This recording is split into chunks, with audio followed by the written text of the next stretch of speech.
Now we're going to have something very special. We're going to bless Mr. Gupta as an acharya.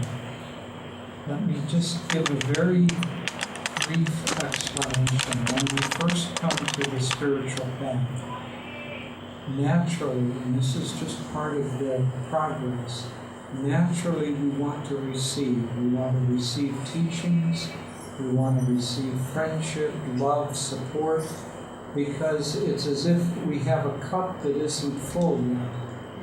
And so we hold that cup up, and God fills that cup. But if we drink of that cup and then hold it up again, do that again and again, we're never able to receive more than whatever is held by that cup. But there's then another law that begins to kick into effect, and that's that if we begin to serve others, then God keeps filling that cup, because it's as if others are receiving from that cup too. And so that movement from receiving to giving is a very important step spiritually on the path, until eventually we don't think about what we're receiving. We think only about what we're giving. And at that point, then that cup not only gets refilled, but the cup expands and expands, because the more we think of others, the larger our sphere of consciousness is. And so Mr. Gupta has lived this way for many, many years. The center here would not have been possible without his energies, without both of you, without your dedication, your love, your caring, the opening, the hours and hours of service and offerings that you've done. And so God has, because of your choice, God has already expanded the cup of your giving very greatly. And we don't so much make an acharya as we recognize when someone is already an acharya. And that is especially important in this case, because Mr. Guptaji is a little bit shy, and when we asked him, he said, no. But he kept saying yes, yes. And finally, we wore him down. And so it is very, very appropriate. Just to add the blessings to your whole family, because all have supported you in this effort and have made it the primary focus of your life. So we recognize Mr. Guptaji, Mrs. Guptaji, and all the family, and please come. This is very simple. Just offer yourself to God and be with.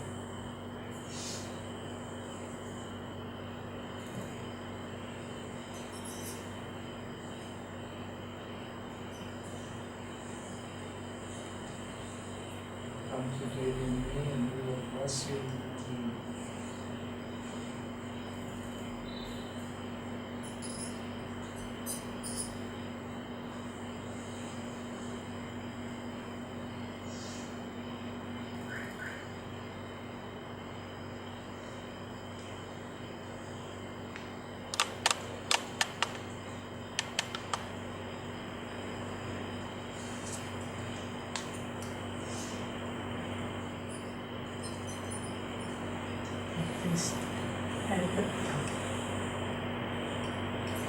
Please face everyone, and please stand. And let's chant Om, and bless Mr. Guptaji and Mrs. Guptaji. Let's bless their service, their dedication that has given us a place to feel God's presence. Oh.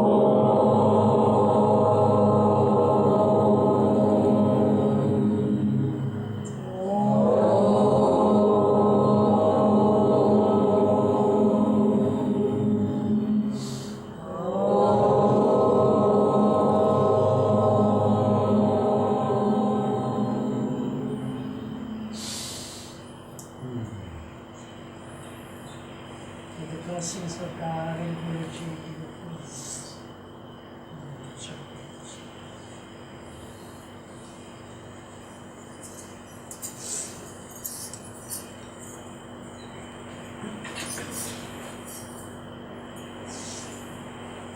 आचार्य जी को पहले भी प्रणाम। नहीं bless हमारा Acharya ji and madam Acharya.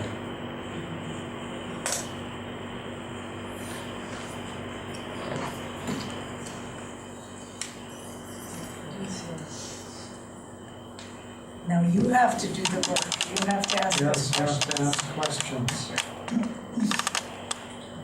Otherwise, we will hear the sound of silence. I just want to make a request that during the end, it is an auspicious day for all of us. So will you please kindly bless us? Yes, we will do Arati blessing at the end. That's an easy question. Yeah. Master's most advanced disciple said, when Devi said yes, that's an easy question. She said, the answer to any request from God or Gurus ought to be yes and make it snappy.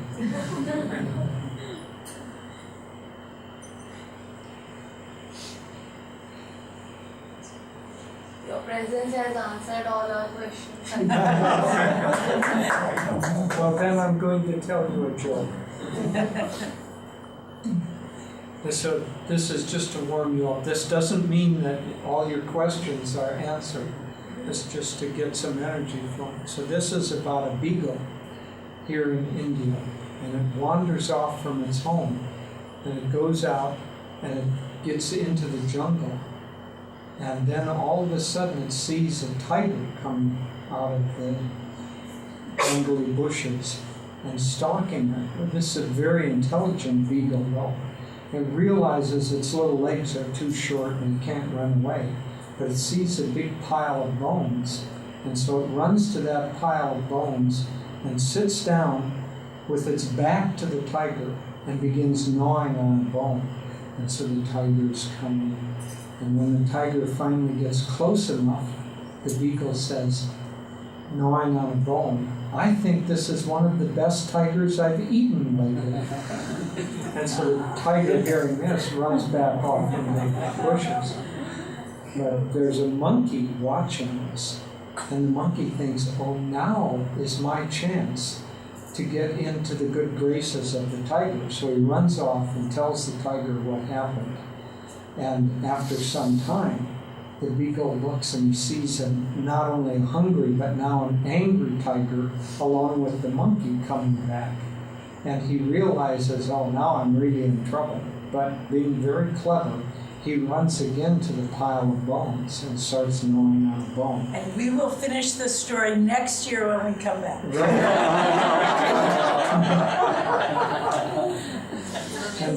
And so once again, only now not stealthily, but now the tiger's coming like that, and the beagle is gnawing on the bone. And when the tiger gets close enough, he says, I don't know what could have happened. It's been at least an hour since I sent the monkey off to bring me another tiger. And so the tiger runs off, thinking he's been tricked. I will share also a story. You can be thinking of your questions. A dear friend, Induji, who was here last Saturday, I believe, when we were all together, he came and visited us this week at the Gorgaon Ashram, and he told us a beautiful story. His family was very, very pious, very devotional. His mother, I think, was quite saintly. And Indu was a lawyer at first, had a company, and then he became a Supreme Court justice and a judge. And at one point, when he was still a lawyer, his business got into a big problem, and there were a lot of conflict, great deal of money was involved, and they were going to shut down, blacklist his company, and he was just caught in the middle. It was very difficult. And so he went to their family guru, some great sage and saint, Swami Narayan. And Swami Narayan, he told him the problem, and Swami Narayan looked at him and he said, "Do you surrender your life to me?" And very humbly, Hindu said, "What choice do I have, Master?" Meaning, and then he asked him again, "Do you surrender your life to me?" And he said, "What choice do I have, Master?" That wasn't good enough. He asked him a third time, "Do you surrender your life to me?" And Hindu understood, and he said, "Yes." And he said, "Okay, now I take over this problem." And everything within a month, he said this would have taken years of his life. Within a month, everything was balanced and settled. But that was very instructive to us, that even humility to say, what choice do I have, Master? I'm yours. You have to put out the energy, the affirmative energy. Yes, I surrender my life to you. And then the Master made everything fall into place. So this was a very good, instructive story for us. So, question. Good. Abusha. This question is about my friend that you suggested last time. I know your friend, yes. No, but it's also about me, but I have observed it for others also. When we come on the path, and I can speak for myself, there is so much of zeal and enthusiasm, and it takes us for, a number of years, and of course there are supporting things which are required, but the zeal is good enough.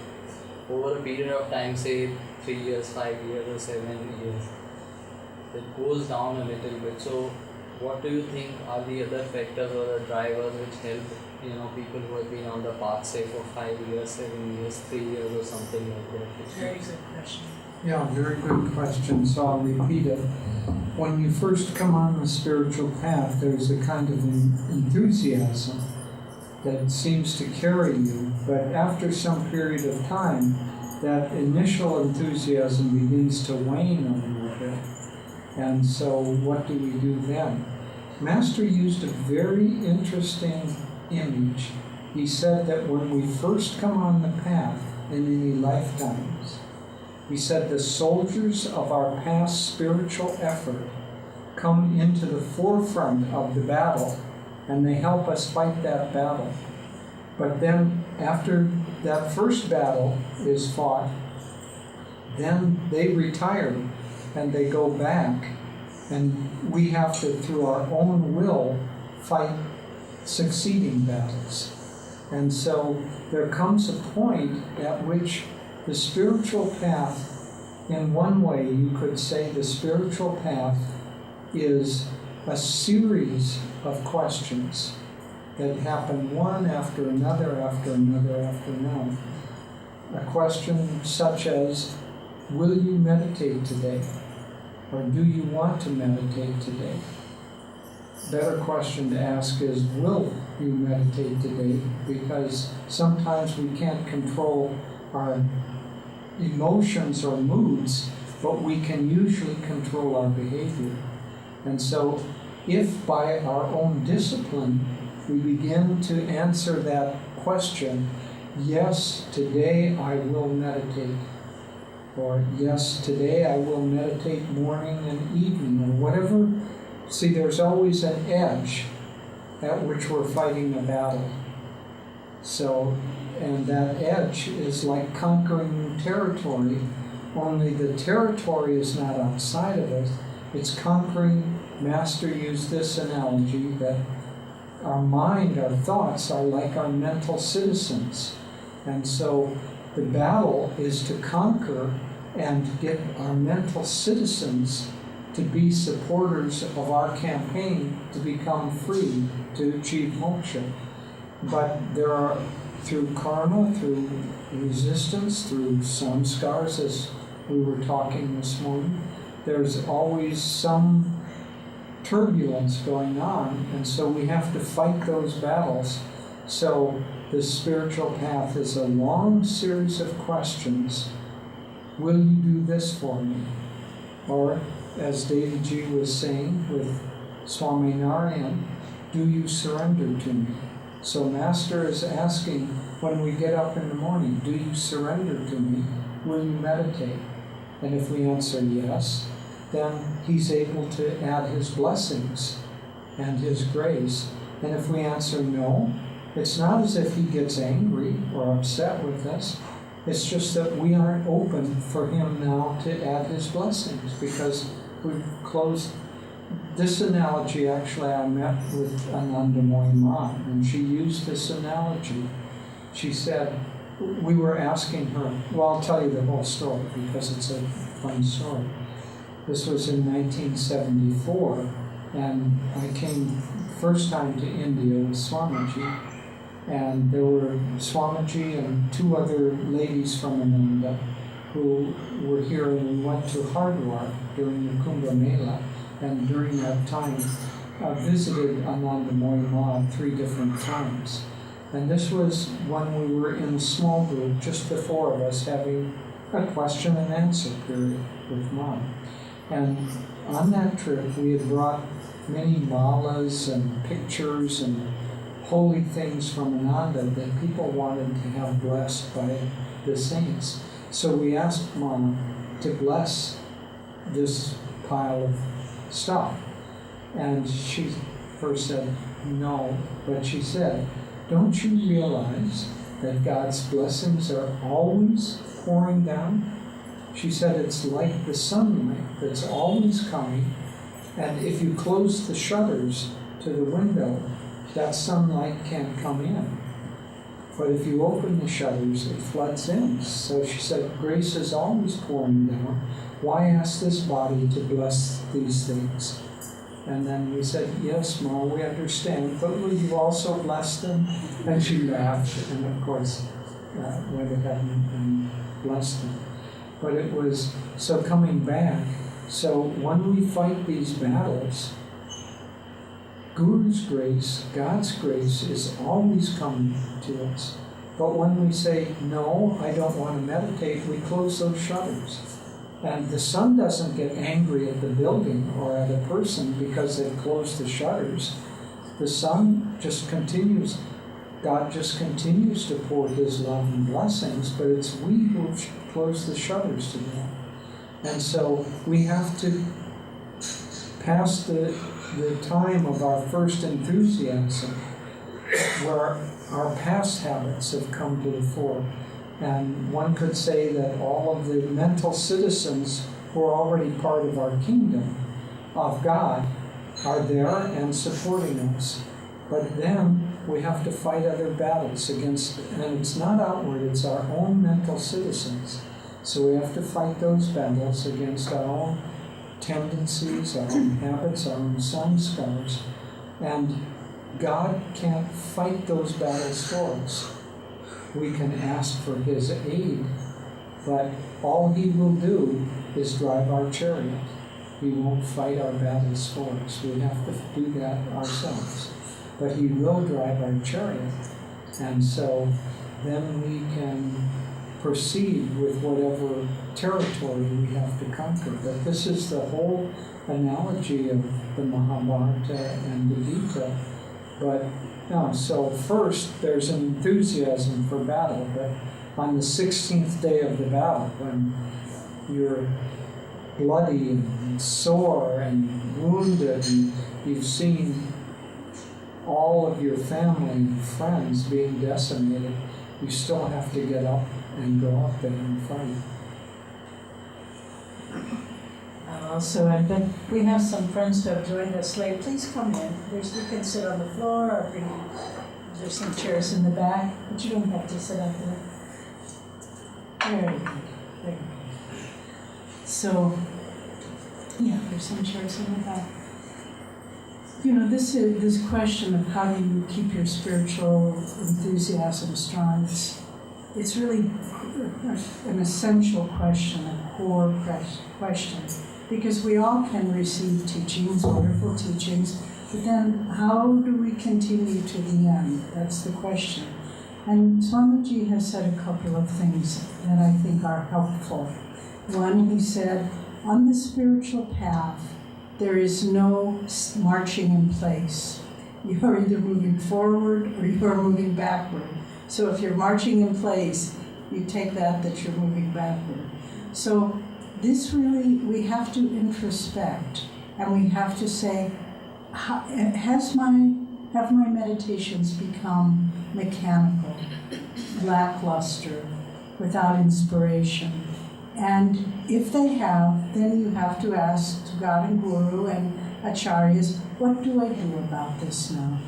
And, simple things like coming to a group meditation, that's reinvigorates. Setting challenges for yourself, saying, okay, I'll try, Master recommended 1 3-hour meditation a week to where we really push through. Master also said something very helpful. Maybe I shared this last week, but he said, where most people leave off their meditation, that's where I begin.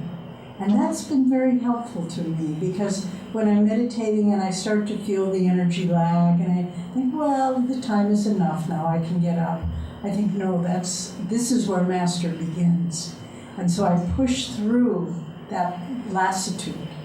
And I try to really say, let me regain that vitality of meditation in each individual session.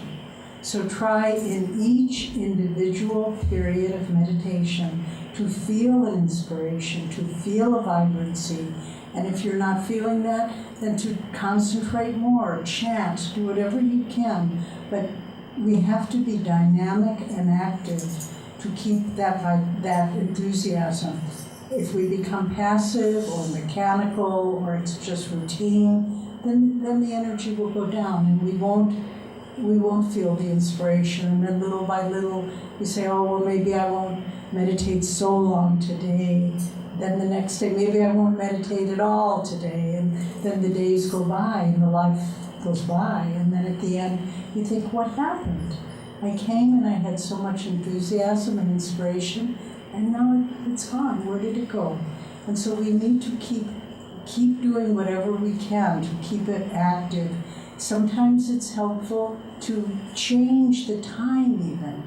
Let's say you always, okay, I get up, I meditate, and I do this and that. Maybe you try meditating if you can. Instead of taking lunch, go and having a long meditation at your lunchtime. And so try it by shifting it. You don't have to keep doing that, but by changing the patterns, it kind of awakens you. It gets you more alert to what you're actually doing. There were a group of monks, brahmacharis at Ananda village, and they were trying to go deeper in their meditation. And so they said, let's do the practice of the Hang Sa technique together. But every time you realize, there was maybe 10 or 12 of them, every time you realize that your mind has wandered, chant out loud, Om. So there were 10 young men sitting in a room, and the experience was Om, Om, Om, Om. And then they all started laughing because they realized that everyone was having the same experience. But it was a good experiment to wake them up, to get them to see how unfocused their minds were. So challenge yourself, change the energy patterns, make a deeper effort. Chanting is also so important. That's why Master said chanting is half the battle, because it awakens the heart's natural energy. And that's what usually, when the heart's energy begins to recede, diminish, then it becomes routine. But if we can keep that devotion and then just pray to God and Guru, say, Lord, I don't want to forget you. I don't want to become an indifferent devotee. Keep me strong, keep my feet moving forward, and show me how to do this. Because that's the role of the Guru. I understand this increasingly. It's the Guru's job to bring us to God. And if we feel like we're not making progress, then we say, Master, you're not doing a good job with me here. You have to take me the next step forward, bring me there. And so challenge yourself, challenge Guruji, but don't become indifferent. That's the death of the spiritual life. I'll add only 2 quick ones. Share the teachings with other people. The more you share, the more energy flows through. Many people have found that very invigorating. And sometimes go to a special place. Go on pilgrimage. even to go to visit nature and with the purpose of meditating. So go to some holy place, and that change of scenery also helps. Yeah. My first question is it true that only humans are the living beings on our planet who can meditate? She's asking, is it true that only humans on our planet can meditate? I assume that that's true. Master said that only human beings have a nervous system that is advanced enough, meaning that the chakras are developed sufficiently. So he said only the humans have a nervous system that is advanced enough for them to achieve self-realization. I didn't hear him say whether others could meditate or not, but I think it goes along with that. Right. The second question related is that during the course of the human evolution, at what stage did that willingness to meditate start? When did it start? The first time, because human species as a species has evolved from the primitive ape-like beings, and then it has evolved through several stages of development till the Homo sapiens that we are today. So at what stage did humans start meditating? Okay. She asked, at what stage do humans start meditating? Or did what do you mean historically or for each individual soul or both? It's for the soul, basically. Okay, for as the a human soul. species. Right. As a species. As a species. Okay. This is where sometimes ancient teachings, especially in India,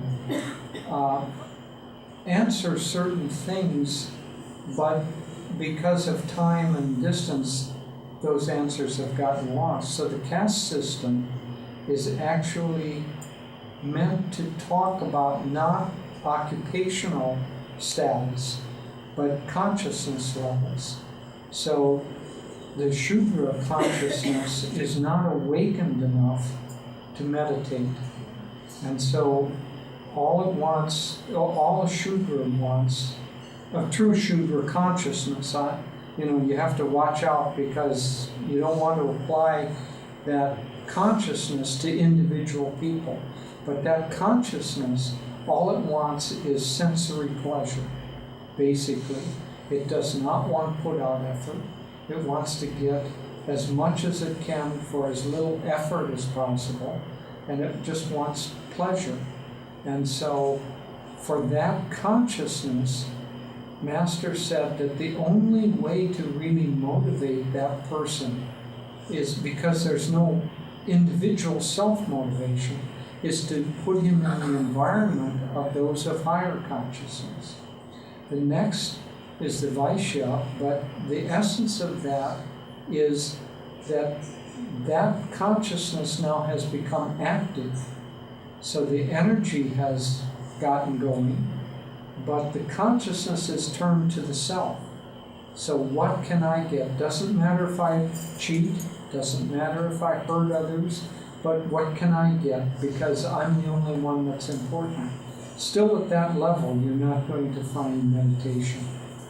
Or if you find it, it will be essentially spiritual materialism. I'll give you 5 minutes of meditation because I heard that I get a reward. There's a story that I don't think Master told it, but certainly Swamiji told it. But Master may have told it, where a person of this consciousness hears that you can fly. If you learn certain meditation techniques, you can levitate, and then you can fly. And he thinks, well, I could save so much money if I could learn this levitation and fly. I wouldn't have to pay airfare. And he goes to a guru and says, can you teach me to levitate? Guru, of course, sees what's going on. He said, yes, it's simple. I'll be happy to teach you. And gives this man a mantra. And so the man is ready to leave, and just as he gets to the door, the guru says, oh, but there's one thing I forgot to warn you. Don't think of monkeys while you're doing this. And so the man says, oh, of course I won't think of monkeys. And so he sits to do his mantra and thinks, I'm not supposed to think of monkeys. What kind of monkeys am I not supposed to think about? Can I think about the South American monkeys? And so he thinks about monkeys, and the next day he goes to the library and he's researching monkeys. And so at the end of a week he comes back to the guru and he says, you can have your stupid mantra, all it's done is give me monkey consciousness. And so the guru laughs and says, you came with monkey consciousness, so I've just awakened it so that you can see that. So that level of person, the merchant who says, I will meditate, but only because I'm going to get something for myself out of it, they might begin at that stage a little tiny bit of meditation, but it won't of course be very deep. Nonetheless, it could. Somebody of that type might go into a bookstore and begin to look for a book on self-improvement. At first, it's probably The Power of the Mind to Make You Rich, or something of that sort. But gradually that increase, because there's energy and there's mental energy. And so at that point there can be self-development. And so gradually as that gets more refined, again, Master said that we're always seeking happiness. Everybody's motivated by that. So a person of that nature defines happiness is getting rich. Happiness is getting possessions, or getting what I want, or getting power. I want this, and happiness comes from getting that. But gradually, through experience, they begin to see that actually I find I'm happier when I include others. And so in running my company, I found that if I'm too selfish, my employees don't like me, and I don't like that either, so let me include them. And so gradually that moves to the Kshatriya stage, where the true Kshatriya is thinking only of other people and is willing to sacrifice his own life for the benefit of others. Certainly at that stage there is deep meditation possible, because that person is expanded in his or her consciousness to the extent that he's already wanting to not think of the ego. The real aspect, the purpose for meditation is to dissolve the ego. And if the person of that is already spread his consciousness and not thinking of himself, that's already beginning to dissolve the ego. And so certainly by that stage of human evolution, the person is capable not only of meditation, but of very deep meditation. And the true Brahman is one who has realized God and that nothing else exists, and therefore has only the desire to share that knowledge with others. But one could almost say by that time, the true Brahman is the enlightened person, and meditation isn't even necessary. So I would say late stages of selfishness, meditation starts, expands as people think and serve and want to help others. It gets deeper and deeper as the energy comes that you no longer want things that keep you attached to the ego. That's when really deep meditation, that's when techniques like Kriya come, because Kriya is meant to free us from the ego. Too early, and the person wouldn't be attracted or able to use them. So, that's a long answer to a short question. I will just add something that I think is important, part of our teachings. I was a student of anthropology and archaeology, so we studied the transition, and had many fine professors who had found Australopithecus and all these different rare things, but they had never found what's called the missing link, the one that really was the transition from lower life forms to human. And then when I began studying Master's teachings, much to my surprise, he said there is no missing link. It will never be found because man is a unique creation. So it isn't up the evolutionary scale, but he said man is uniquely created by God to fully receive into his consciousness God contact. And none of the lower life forms will find that. So what Jyotish is talking about is certainly true, but that's all along the human level. But only the human being can, because uniquely created, one might say the purpose of our creation is to merge back into God. But can you say that approximately how many years ago that man first started meditating? I mean, is anything of that is known? It's hard to say because, there are cycles of time. And in Treta Yuga, the high stage, and there are many cycles, this 24,000-year cycle of all the yugas. And in that 24,000, and then there are many of those that go on. There's the day and night of Brahma, which is, without number, without counting. So I think you can say a fact that there are seals found in the, stone tablets found in the Indus Valley, showing people in meditative postures that are several thousand years old. But I don't think that by any means categorizes it, because from higher ages, there would be no records. There would no need to carve anything in stone, because it's all consciousness. So my understanding is that you can't pin it down in time. Master said that humans have been on this planet for 55 million years. And obviously the archaeological records of our time don't support that. But as we get into maybe Treta or Satya Yuga, we will begin to see, oh, here's this. There was a very interesting book that I've forgotten the title. That's why I look at her. Her memory's better. Well, you have to give me a little No, more I'll give you more clues. A man was walking through countryside in England. Oh, the view from Atlantis. The view from Atlantis, where people had walked many, many centuries, and he looked, and all of a sudden he realized that what he was looking at was an ancient temple. Out of the natural landscape. Out of the natural landscape. And so he recognized the ancient temple, and then they began finding, these had been there for their whole lifetime, but then they began finding things that were ancient temples that, Stonehenge, I imagine anybody would have recognized that, but other ones that were more obscure.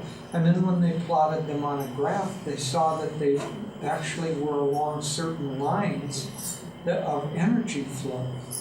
And so, but that had been there and nobody could recognize it until the age had gotten enlightened enough.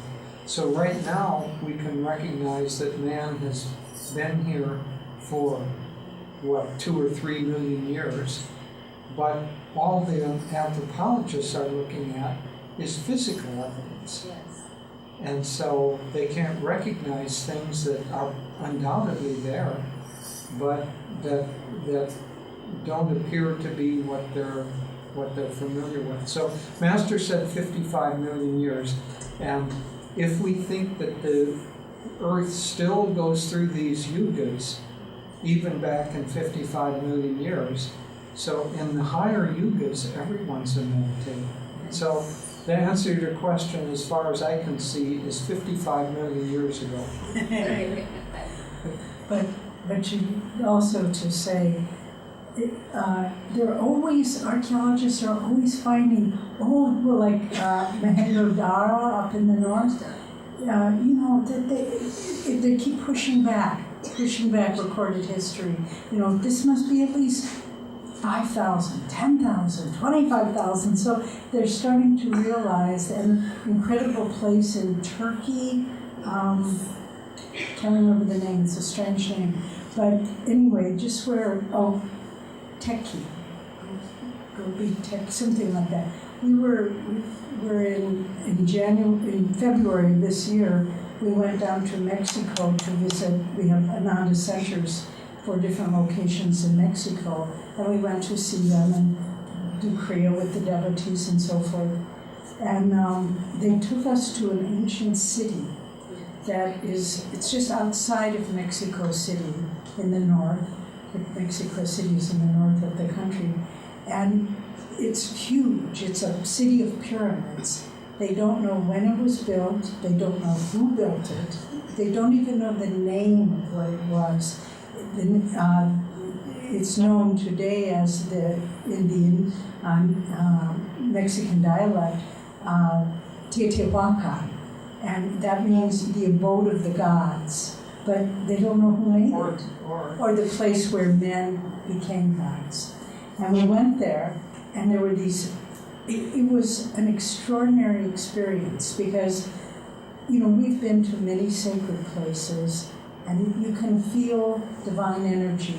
This wasn't divine energy, but it was very high energy. We felt so energized, there was like a power there that you could feel, and it must have been from a higher age. And again, these beautiful big pyramids along a long causeway that now it's just paving stones. But what they think it was originally was a waterway that you would take a boat and go to these different pyramids for initiations. Anyway, all this to say, there's so much more about culture and civilization and human evolution that we have no idea of. We're just starting to discover.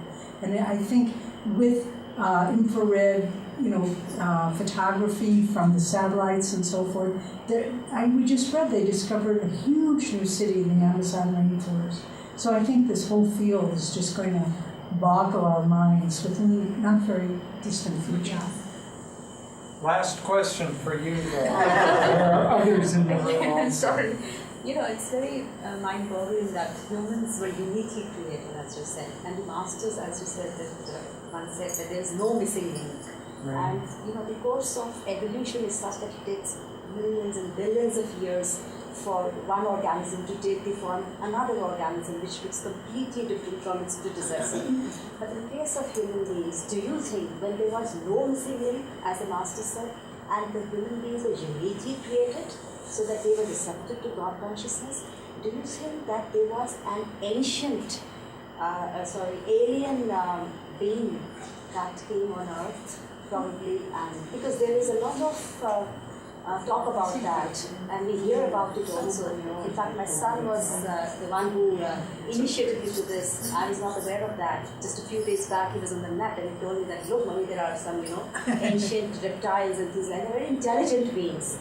And when you talk of intelligence, do you think that this intelligence component that we human beings are blessed with could have been because of some interspecies genetic linkages, because of the ancients coming on earth, because evolution takes a lot of time. So when it was, created, like uniquely created, did that element be explored or contemplated upon? Okay. The answer is, as so many answers are, yes and no. Excuse me, I'm going to get a little drink. First of all, what is alien? If we couldn't travel beyond Noida, then people in Delhi would be aliens. And so, are aliens people from another planet? I suppose. But are they aliens? No, I don't think so. Are they aliens if they're from another galaxy? Maybe, but I don't think so.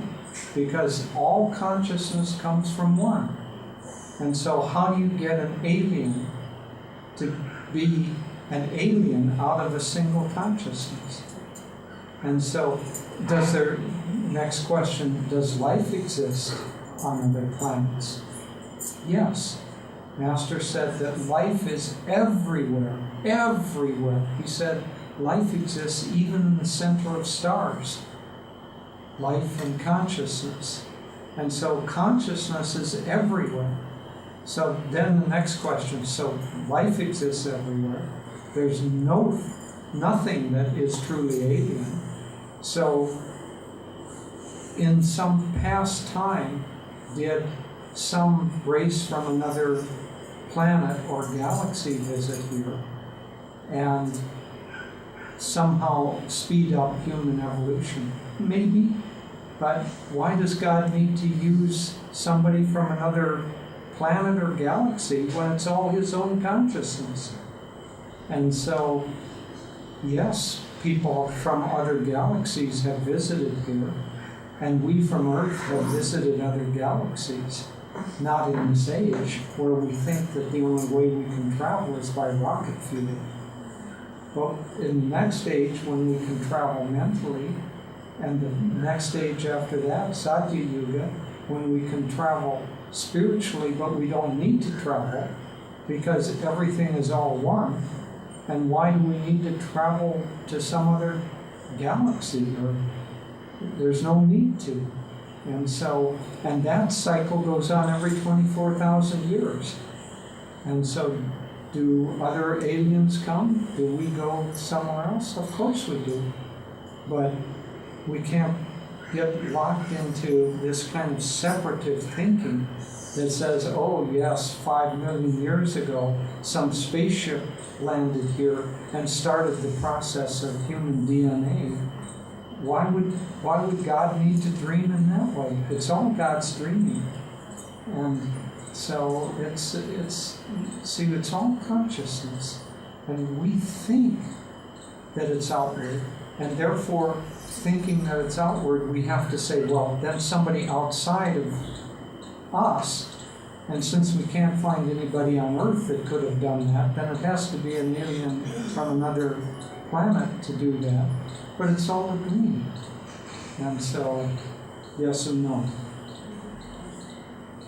A couple of other comments, and then someone out there has to ask another question. No, there's another question. Oh, okay, good. Okay, we'll answer one more thing. This is just a fun piece of information. I think I expect most of you have heard of the very popular TV series, the Star Trek, with, Captain Kirk and then Jean-Luc Picard, and went on and on. Well, the creator of that was a man named, of the Star Trek series, was a man called Gene Roddenberry. And as it turns out, a friend of ours who was a disciple of Yogananda, Gene Roddenberry died, I think, about 10 years ago. But during his lifetime, it was actually one of the monks at SRF, who was a big Star Trek fan, had an interview with Gene Roddenberry, and he went into his office, and then he looked on the bookshelf behind his desk, and there was a copy of Autobiography of a Yogi. And the monk asked Gene Roddenberry, oh, have you read that book? And he said, are you joking? I get most of my ideas from that book. The whole thing of beaming people up, that came from the resurrection of Sri Yukteswar, where he appears to him in like a shimmer of light. And he said, many of my ideas, the whole thing of astral worlds, and it's all from Autobiography of a Yogi. So remember that when you watch the second one. That's inspired by Yogananda. Okay, there was the, okay. Can we experience all the yugas, 24,000 years in one lifetime? Can we experience all the yugas, 24,000 years in one I lifetime? think Noida gets the award for the best questions. So, the reality of the different yugas is the level of consciousness, not, it's not physical. So, can you experience Satya Yuga? Yes, if you have Satya Yuga consciousness. So, when you're really the Satya Yuga, the typical consciousness of the earth is that everything is spirit. And so when you realize that everything is spirit, then you're experiencing Satya Yuga. Can you experience Treta Yuga in this lifetime? The consciousness of Treta Yuga is that everything is not necessarily spirit, but consciousness.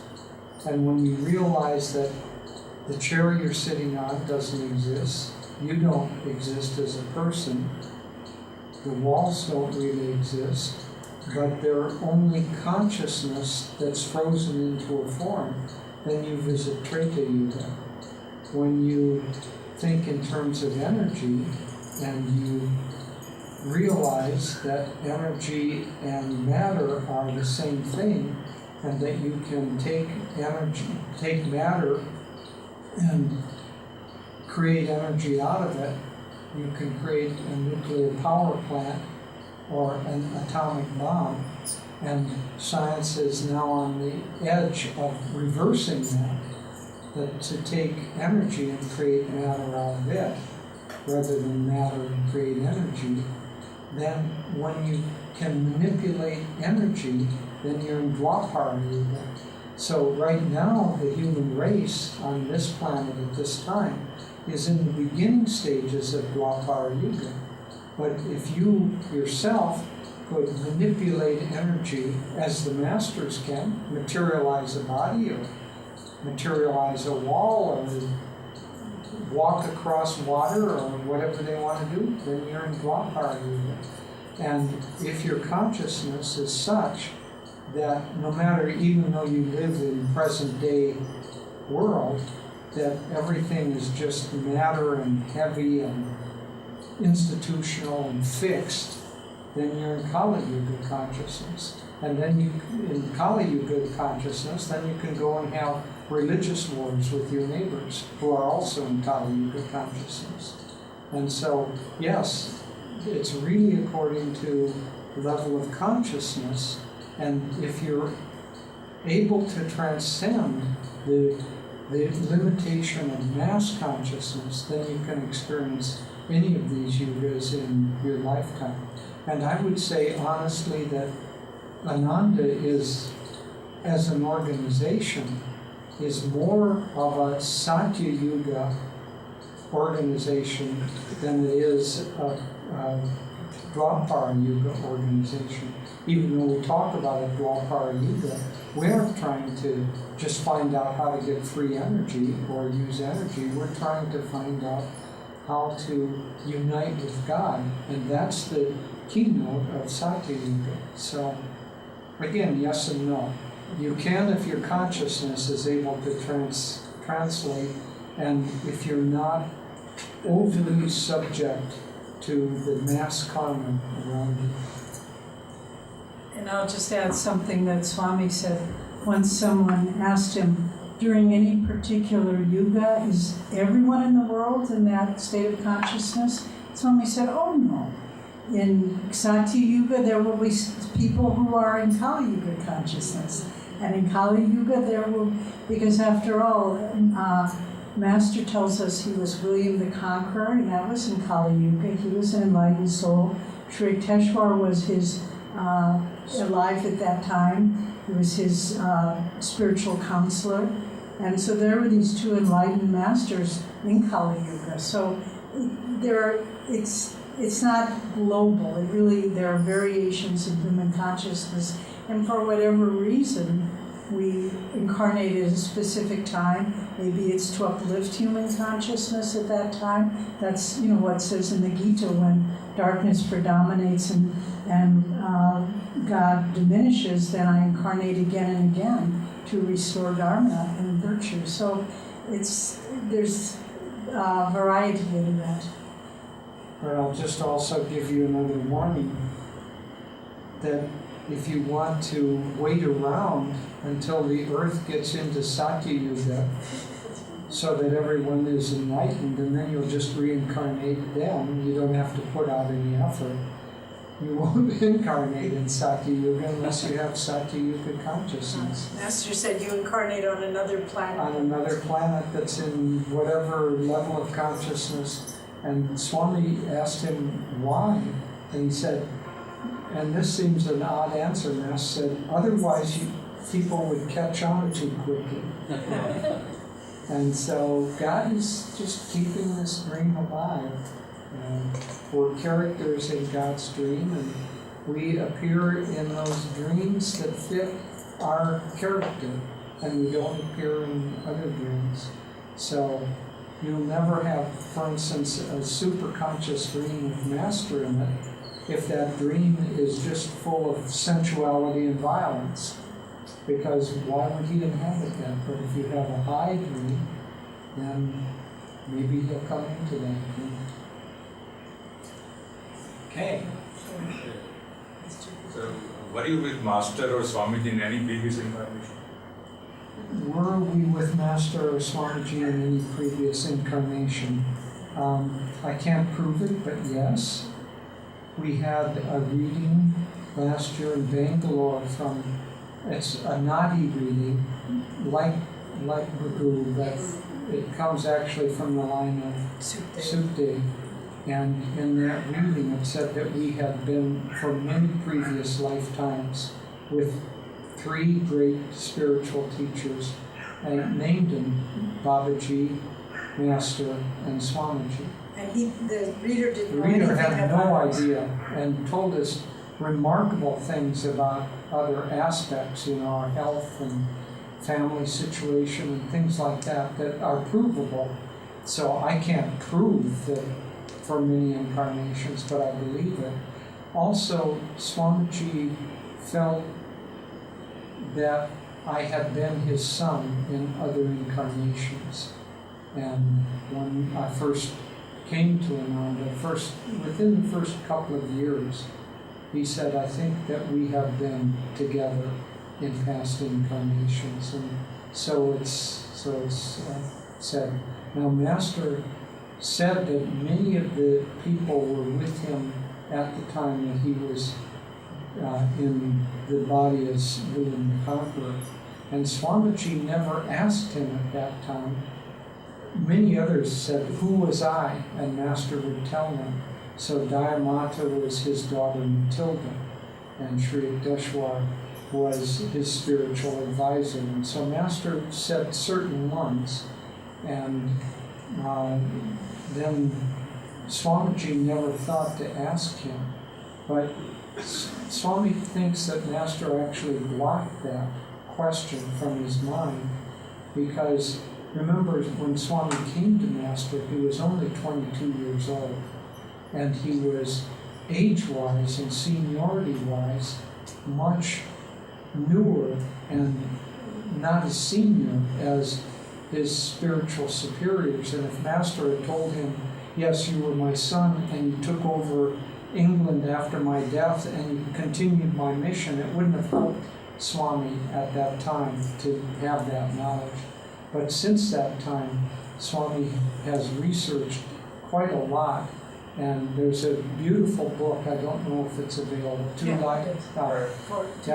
Souls, Four Lives, that goes into this in depth. But have I been associated with Master? With Swami and Master, and apparently Babaji, I'm pretty sure the answer is yes. And No. You can. So this is a very good story. People like past life stuff. So everyone was speculating who was who when Swami was Henry I. And so many people, and even a woman that wrote the book, Catherine Karavi, they all felt that Jyotish was Duke Robert of Gloucester, who was Swamiji's son, and who really helped him to carry on the work. But he was his illegitimate son, not from his legitimate marriage. And so because of that, he could not inherit the kingdom, but he always supported everything that Master did. So Swami did. So one time we were talking about this, and Swami said to Jyotish, does it bother you? Because Jyotish is a very humble man. He doesn't like pomp, he doesn't like formality. And so he said, does it bother you that you were my illegitimate son? And Jyotish said, no, Swamiji, it bothers me more that I was a duke. Okay. Is that a question? Or just an inquisitive look? Okay, well, maybe we do an arati and blessing, and we have a lot more time. have a lot more time, but there are no more questions. I have one. Okay, Vichai has one. Well, something for you to respond to. Okay. That's So- the question. Yeah, well, a subject. That's it. I think sometimes that when the Indian people look at us, and they look at us and think that maybe we have been born into an ashram and lived a very comfortable life with a great saint, and haven't really had many problems and haven't had to face the day-to-day challenges that modern India has. And so what I was hoping you could burst that bubble a little bit and share some of the challenges, the way that Swamiji faced the regular challenges that they think that nobody else has but them, and then as our generation as well, how, you know, that stuff. That's Okay. Okay, why don't you just start and I'll sit Okay, down. first of all, there's no us and them. We're all Indians, we're all Americans, we just happen to be in one body or another. Aliens. We're all aliens. And so Americans have this same delusion that, oh, you're in the ashram, everything must be easy. So let me go through a little bit of kind of the history of being a part of the early stages of Ananda. Now, most people in the world have some concern about where they live and this, you know, the house that they live in. And so one of the driving forces in humanity is to have adequate housing. So Ananda started out, my first house at Ananda was a tent. And in that tent, because we started in April, it was a wonderful house. Nice and simple, it kept the insects out at night, and it worked just fine. But then October came, so about this time of the year, Ananda village is situated at about 2,500 feet. And so about this time of the year, the winter, early winter or late fall, early fall began, and rains came. And so after 2 or 3 days of rain, continuously falling on a tent, and then big winds coming up, that tent didn't seem like it was quite so adequate anymore. At one night, about 3 in the morning, the winds had been blowing very strong. The tent was completely saturated with water. I said I felt like a vegetable in a grocery store where they spray a mist on it. That's what I felt like. Everything was wet. I was wet. It was 2 or 3 in the morning, and the wind collapsed the tent on top of me. So my response was to start laughing, saying, nothing could get worse than this. I can't survive if it gets worse than this. So do people in the ashram, at least Ananda ashram, do they have any problems with housing? Well, yeah, we do. Our response is always to think in terms of the solution to it. And so we ended up finding teepees that could go through the winter and how to make those teepees warm and comfortable, and then we built housing. Financially, the next thing that bothers people with security is financial difficulties, and many people their life is driven by trying to earn enough money or get rich. Whether they earn enough, they still want more, even if they have enough, so driven by wanting to get rich. Well, that same force is true in an ashram. For some people, because Ananda is a group of individuals, it isn't just one mass consciousness. For some people who come to Ananda, they still have a desire to be wealthy and to have things for themselves. Swami, in his wisdom, didn't say, oh no, that's not a spiritual attitude. He said, fine, if you want to be wealthy, be wealthy. Just turn your mind toward God. Others don't necessarily, but as a spiritual organization, we have never had enough money, to the point where we have many times not known whether Ananda could survive another 2 months. Not because we didn't have enough money for ourselves, but because Ananda always expands beyond its capacity, because we're trying to serve people. We're always expanding beyond our capacity to carry on the work. And the same is true in India. We're overexpanded. We shouldn't have centers in Chennai and Bangalore and Mumbai and Pune and Noida and Gurgaon and... Don't say we shouldn't. Well, let me finish the statement.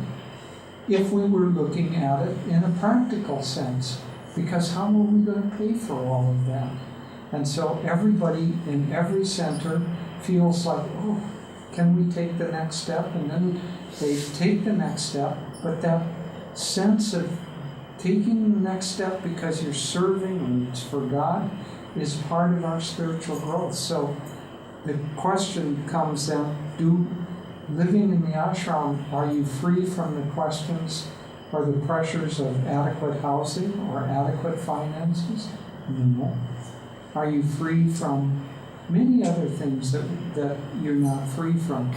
But what we do have that is not true of spiritual people, of non-spiritual people by and large, is one, we have the tools of consciousness. So by and large, we don't change the circumstances.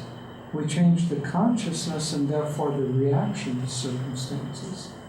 And secondly, we have the grace of Guru and Satsang with each other. And when you have spiritual satsang and others helping you and praying for you and the grace of God, because you have turned your heart to Him, then miracles begin to happen. And so we have all the problems of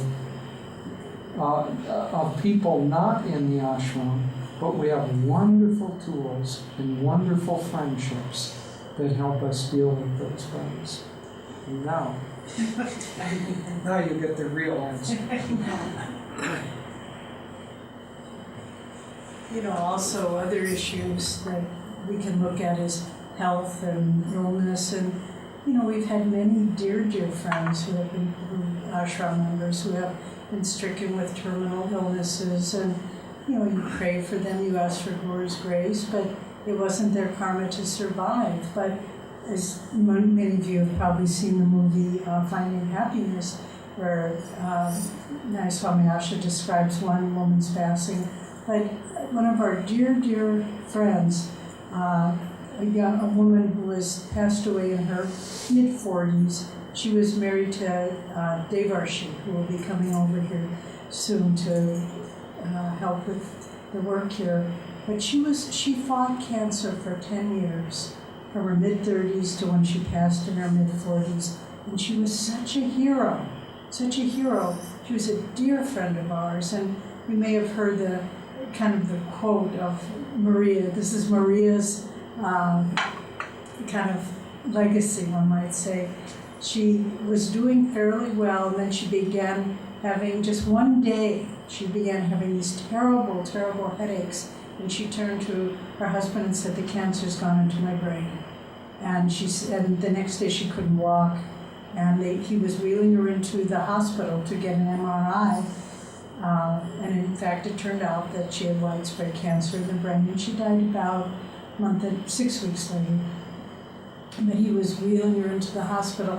And he was very upset, because he knew this was the last battle, that she wouldn't win this one. Physically, she won it spiritually. But she turned to him, he was wheeling her in, and she said to him, to try to comfort him, she said, "Detach yourself, control the reactive process, and live the teachings." And then she wheeled her in, and yes, there was cancer in her brain. But we printed that as a little slogan, and we put it on our desks. Detach yourself, control the reactive process, live the teachings. And so, no, our lives aren't immune from any of human problems, health, problems with children and family, all of that. And if they were, how could we help others? If we could say, sorry you have your problems, we've never known about that, that wouldn't be a help to others. But when we can say, I've walked there myself, and I found a way to do it with God, then we can be a help to others. Okay. There was another question? Another question in that.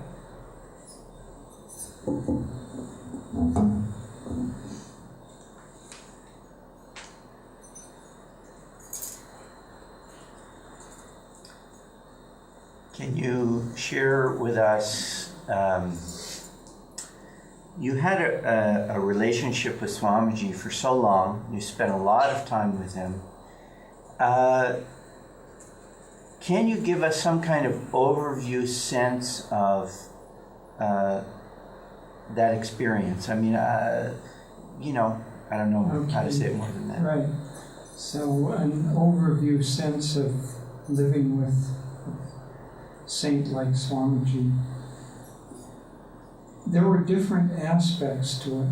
I would say during the early years, there was always a challenge in living with Swamiji, but also a deep blessing. During the early years, it was, I would say, mainly the challenge was getting our energy up enough to match his, not match, but at least kind of keep up with him, and getting our consciousness up enough so that the main thrust of our life was guru and attunement. But in the early years, Swamiji was absolutely a font of creativity and energy. He would give, he worked, I don't know, 18, 20 hours a day for many, many years. And he would, his typical day, because I was his assistant in San Francisco before Noida started, his typical day for some time he offered group meditations, and it actually turned out in the morning. And it actually turned out that after a week or two I was the only one who came to that group meditation, and so he figured, well, I can meditate on my own since nobody else is paying attention. He didn't have to have that schedule, but he would start out, we would start meditating at 5:30 in the morning. Then he would begin his work after meditation and breakfast, and his work at that time was not only teaching classes, but writing books, composing music, doing all of these things. Plus, because there was no one else who was solidly with him, he did all of the personal counseling for everyone. And so you can imagine as his numbers of students grew and grew, that the phone was ringing constantly, or people were coming by, and then every night of the week he had a class. And so he would start about 5:30 in the morning, and classes would, end 8:30 or 9, and then often he had a commute. So then he would come back and still have his meditations to do usually, and then he would get up the next morning and start that again, 7 days a week. And so that's the kind of energy that he was putting out. And so when we all started with him, our energy was not at that level, and we just needed to learn to put out more energy. And for the first many years, he would tell us, you're not putting out enough energy. That's why we don't have housing, that's why we don't have jobs, that's why. And so we just weren't capable of doing more than what we were doing. But he did it in a very loving way. It wasn't like shaking his finger at you. We would come with this problem, Swamiji, how do we solve this? He said, you have to put out more energy. And so gradually we learned that, and then he stopped saying that to us. I think he thought that we had more or less learned that lesson. but also his consciousness was always spiritualized. And so in the early years of the community, we had to learn, those of us who stayed, we had to learn to keep our consciousness high, especially when we were in his presence, but then keep our consciousness high when we were out of his presence, but doing the things that needed to be done, because otherwise if we didn't, then disharmonies came up and problems arose and people got interpersonal difficulties between them, or we couldn't solve things. And he had a big work to do, so he kept wanting us to get these things done. And so keeping our consciousness high, fortunately, honestly, we drew remarkable souls at the beginning of Ananda. And so by and large, people understood that automatically the concepts of working together, of meditating daily, of doing service, of not caring about personal difficulties or sacrifices, but most of all, people understood that if we kept our energy, our consciousness up, then we could do this kind of work. All of that stemmed from Swamiji. It was like he was the light being that was helping us to do those things. So for the first 10 years, I was the general manager of the community. So not every day, but certainly 2 or 3 times a week, I would go and meet with Swamiji, and I would kind of run through what was happening in the community, because he was mainly writing or going out and teaching, so he didn't do hands-on administrative work for the community. He left that to others, and since I was the general manager, I kind of headed the team for that. But he was always involved and always wanting to know, and often would make a little suggestion, but he never intruded on others who didn't want, well, he did sometimes, but he gave people a lot of a lot of leash in order to try things, in order to make their own decisions, sometimes to succeed, sometimes not to succeed. But constantly he was raising, first of all, the energy level, then the consciousness level. Then another thing that he did was he was always expanding. So there was never a chance for us to say, okay, now we've done it. There was, in fact, a funny little incident in the early years of the community. A group of people who were living there but weren't really all that active in carrying on the work, got together and decided that we should sell off like 90% of our land, because they said, what we're really trying to do here is be like an American Indian tribe, and we're already 30 people, and that's enough. Let's sell off the rest of the land, and the 30 people here can live happily together. And of course, it didn't go anywhere. But so Swami was always expanding horizons, expanding consciousness, and some people were trying to contract it. And so there was always a little bit of that push-pull going on, that Swami was the one who decided that we should, after about 10 years, that we can't just be in rural communities, we should go to the cities and start communities where people lived. And in fact, Vijay and Haridas, who's now in Bangalore, the two of them were in the very first house that Ananda had outside of the Ananda village in Sacramento. And so the two of them have this little house, and they have the garage was fixed up. They put an altar cloth on the washer and dryer and put pictures on that. And that was the kind of first expansive aspect. And then David G. and I started a much bigger ashram in San Francisco, and then it spread to other cities. But so Swamiji was always expanding, but not just territorial. He was always getting us to do things that in many cases we didn't feel that we could do, or in many cases that we didn't want to do. So sometimes when he would be giving a public talk, he would have us going out with posters and putting posters up and talking to local merchants and so on. And if a person was too shy, at one point he had a couple of people who were very shy wear a kind of sandwich board out of wood with big posters and walk around and like that.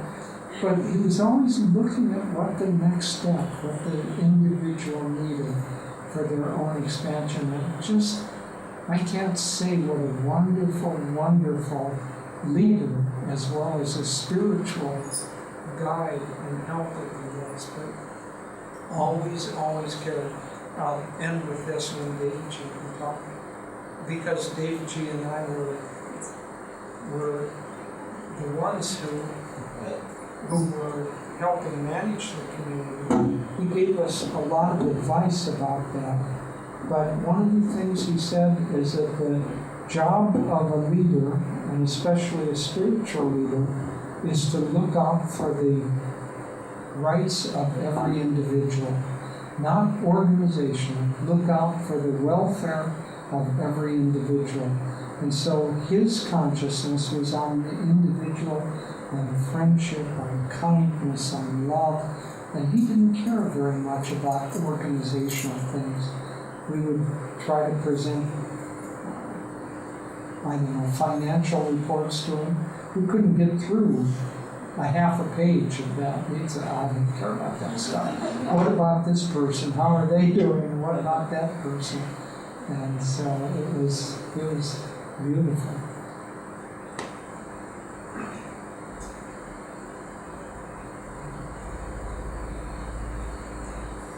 Well, in certain ways, it's kind of hard to talk about. I mean, it's a lifetime of experience, it's 45 years. And he took us really as spiritual children, very sincere, but very inexperienced, very undisciplined in yogic techniques and sciences. And he trained us, maybe we can talk about it in this way. He trained us in every aspect of life. He trained us initially in meditation and Kriya Yoga and energization exercises to give us a foundation of life, of inner practices. He trained us in discipleship through the example of his own life and through just sharing countless stories about Master, which we can read now in The New Path, in Conversations with Yogananda, through many of his lectures. But he made Master come so alive to us that it wasn't like he was distant. It wasn't like he was off somewhere. He was a part of our life. He trained us in how to accomplish things, how to live in this world, how to get things done. His name, Kriyananda, means joy through the practice of Kriya Yoga, but also joy in action. And really what he accomplished through Ananda worldwide is beyond any human endeavor. No human being could have possibly done accomplished what he did. But because there was a flow of divine energy, and he trained us in how to do that, how to focus our will, how to be instruments for God. He trained us in how to interact with other people, with refinement, with graciousness, with respect for everyone, with forgiveness always, under all circumstances, without bearing any grudges or any animosity towards anyone, no matter what they had done. Sometimes, again, Vijay asked the question about challenges at Ananda. Ananda came under repeated attack. Swamiji came under repeated attack, both personally and legally. And throughout all of that, terribly, terribly disheartening. He just always was, he wished no ill to anyone. So he trained us in how to be a centered human being. And he trained us how to serve under all circumstances. We can't tell you the number of times where he was, and not just at the end of his life, when one might expect, but throughout his life he had health challenges. I think he was taking on karma of others. And the number of times where he would be high fever, in bed, weak, vomiting, unable to get up, and then he would look and say, oh, I've got a satsang to give. Get up, get dressed, go out and give a wonderful satsang. Sometimes from a wheelchair, sometimes getting up from a hospital bed. And as I say, not just in the last years of his life, but throughout his life, he trained us in the ability to see things in the biggest possible way. Don't think of, as Jyotish gave the example of Ananda is just a little tribe, to think that the whole world is your family, and that no place is foreign, no place is not home. He trained us in how to find joy in every moment of life. He was the most joyful human being I had ever met. You know, he just had so much fun with everything he did, no matter what. Just the last summer that he was at Ananda, before he returned to India and then to Italy and then he passed away, he used to love to take a vacation in a place in California along the coast called Carmel. It's a very beautiful, very just refined place, and he used to love to go there. And they had very nice little shops, places to walk, very quiet and refined. But it's about a 6-hour drive from Ananda Village. And he said, you know, I don't think I can make that drive anymore, but I'd love to go to Carmel one more time. And so we made inquiries, and everyone got together, and we raised the money, and we chartered a little private plane that from Nevada City that would fly him down to Carmel. But it was hard, the cockpit, or not it was just a little plane with the pilot and 2 passengers. And we didn't go with him, Mariana went with him. And he couldn't get into the plane, so the pilot kind of carried him onto the plane and put him in a seat. And he was sitting there waving like he was on a ride from on Disneyland. But there was just how to live with that kind of joy, no matter what. He never said, I'm too old, I can't, I'm in pain, I've done too much. It just always, I guess to sum it all up, he taught us how to say yes to life. And we could give you stories for many, many days, but tune into him. We don't want you to think, oh, please, we are doing you a great disservice if you think they were with him, they knew him. Get to know him in meditation, get to know him through his music, get to know him through his recorded lectures, get to know him through his books. He's more present truly in those things than in the moments of daily life. So his life was a gift to the world and to all of us. And he lives on in the heart of all true devotees.